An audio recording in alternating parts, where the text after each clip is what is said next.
It was a great 106th Grey Cup between the Ottawa Redblacks and the Calgary Stampeders, and a good matchup as both teams making 3 of the last 4 Grey Cup finals now. Redblacks quarterback Trevor Harris coming off a record performance in the Eastern Final, setting new CFL playoff records throwing 6 touchdown passes, while completing 29 of 32 pass attempts for 367 yards, for the highest pass completion of over 90%. Then the most outstanding player, Bo Levi Mitchell and the Stampeders, played a solid game in their division final, but of course all the pressure was on the 2-time MOP and his team, as they go for a 3rd straight attempt at the Grey Cup. So this was like a rematch of 2 years ago where Henry Burris led the Redblacks to an overtime victory in Grey Cup 104, but a bit of a different script this time as this one was held over in the West, and it's Trevor Harris to lead his Redblacks against the Stampeders who try to avenge themselves. So the first drive for Calgary already going for the end zone, but it was none other than Jonathan Rose for the interception. The man who was in some trouble for knocking over an official the week before got to play in the big game because his suspension was being appealed. So he comes up with the big play, which show flashes of Matt Black's pick from last year which won the Grey Cup for my Argos. But Trevor Harris, who tends to struggle against the Stamps, was off to a slow start, with 2 and outs in his first 2 possessions,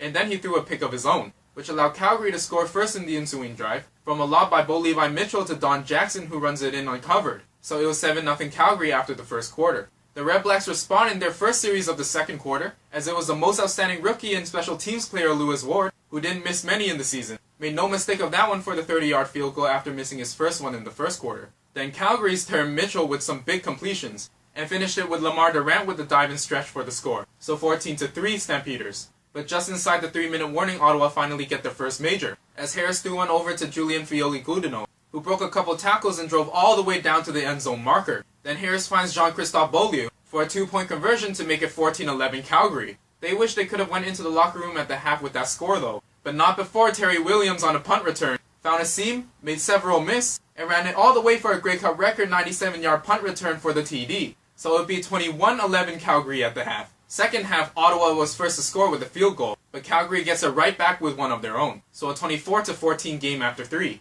In the fourth, Ottawa fumbles a punt return by Deontay Spencer, which allowed Calgary to score another field goal which extended the lead to 13, and Ottawa almost answered right away as they get to the red zone, and Greg Ellingson almost caught a touchdown. They had to go on 3rd down, but the most outstanding Canadian, Brad Sinopoli, was denied a catch by Jamar Wall, so it was still a 2-score game. And in the 3-minute warning, Wall steps up again, as Harris tried to go long in desperation but was intercepted. Then in the next drive, Harris throws another pick. Pretty much the entire fourth quarter was in the Calgary half. But drive after drive, series after series, and slipping after sliding, the Calgary defense showed their determination. They really wanted this one and they finally got it. And the Calgary Stampeders are the 106th Grey Cup champions, defeating the Ottawa Redblacks 27-16. It was a solid game by the Stamps, as the Grey Cup MVP goes to Bo Levi Mitchell, who threw 253 yards and 2 touchdowns. And the Grey Cup Most Valuable Canadian was Lamar Durant, who had 4 receptions for 30 yards and a touchdown, and also 22 rushing yards. Man, this one was a real emotional one. These Calgary's tears were shed of joy this time. Even my own eyes were kind of watery. Because of course I felt happy that my Argos won last year, but I actually felt kind of bad for Calgary. So to see them finally do it this time, I'm happy for them. And yes, the 3rd time is the charm. So you can put all the talk from the last 2 years to rest, because the Calgary Stampeders are the Grey Cup champions. And I thought it was only fitting for the Stamps to win this one, as Ottawa won it in Toronto, then Toronto won it in Ottawa. Now Calgary wins in the home of rival Edmonton. We see an interesting trend right here. So I guess next year in Calgary, Edmonton Eskimos, I think it's your turn. But anyway, thanks so much for watching, please like and subscribe, and I hope you'll tune in to the next episode.